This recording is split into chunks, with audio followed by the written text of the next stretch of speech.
The Struts on Vape Radio, vaperadio.com, and the free Android app. Pablo in for the Rod Man, off doing the Fat Tuesday thing, and boy, what a day to miss school. When big news breaks, if you missed it earlier, we've been talking about it. FDA Commissioner Scott Gottlieb says bye, Felicia. Resigns today, effective in about a month. He'll wrap up his business and head out. Question is, who's next? Who's got next on this thing? And whoever comes next, will they be better or will they be worse? Think about it. It could go either way. James Jarvis from the Ohio Vapor Trade Association on the phone. James, what are you feeling? I'm putting my resume together now. Why not, you know? You got my vote. I would love to see you as head of the FDA. Oh, jeez. Yeah, look at my access. All that stuff I'd get to play with. True. Now, I mean, seriously, well, first off, what do you think led to this? I mean, the take is, you know, that, he needs to spend more time with his family. Yeah, well, you would have never been doing this job if that was the case in the first place. So that's bullshit. We know that.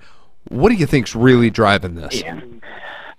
I think there was some disagreement within the ranks from that White House meeting the other day, quite honestly. That's kind of what it smells like. Yeah, they went into the White House the other day, kind of laid the plan out, and yeah, the White House may not have been receptive to his plan.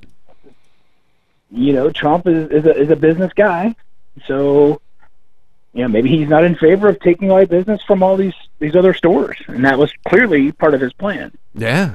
Secondly, Trump said when he got into office, for every new regulation, they had to remove 2. Right. And that's not happened on this side of the fence yet. So, I mean, it could very well have been a thing where, in the Office of Management and Budget, clearly, they made it very clear during the deeming, whenever the meetings were happening in D.C., that flavors were not going to be banned. Right. So, maybe it was a disagreement, and apparently the good doctor there decided he'd had enough, and he's going to walk away. I don't know. It worries me, to your point. Right. Maybe it was from the other side. Maybe it was so much pressure from the Democrats and the folks that are the Campaign for Tobacco-Free Kids that he couldn't continue to try to fight for this industry the way that he wanted to keep it around, being a former investor in a business. I don't know, and I guess we won't know until we get more details. But to be that abrupt only a few days after a meeting with the White House, right? There had to be something that happened. Something didn't go. Something didn't go right in that White House. Yep, and I don't think the doc appreciated being challenged the way that he was. Maybe, and hopefully, I'm crossing my fingers and my toes.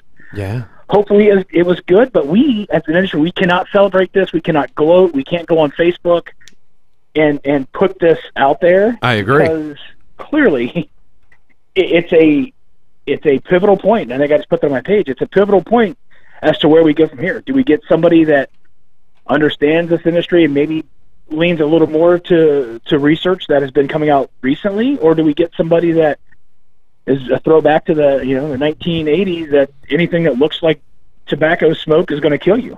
Right. I do worry about that. It worries me. Well, there's also not only that, but also, how a lot of these politicians operate. You know how a lot of people in any form of business operate. I'm the new guy. I got this job, right? Now I've got to announce my presence with authority. And I'm going to come in and I got to raise a ruckus right off the bat, kind of be the new guy in the jail yard and go, no, I'm going to find the biggest guy here and punch him. And make a statement. Could be the and make their name right off the bat. And says, the new guy comes in and says, I am pulling back the PMTA date to 6 months from now. Right. I mean, they could do that. Yeah. Or what if it's a very scary time. Right. What if, regardless of consequences, some guy comes in and wants to make a name for himself and goes, yeah, no, we're going to ban all this effective next week. I mean, yeah, obviously that would come with a huge amount of consequences, but people have done crazier things. So fingers crossed that we get somebody who has some sense, who believes in science. Yep.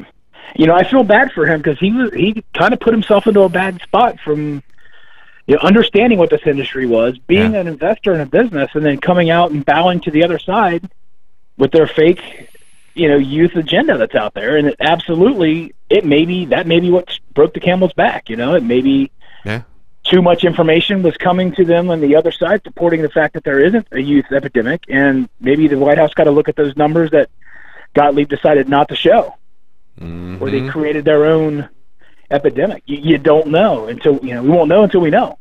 But it scares the hell out of me.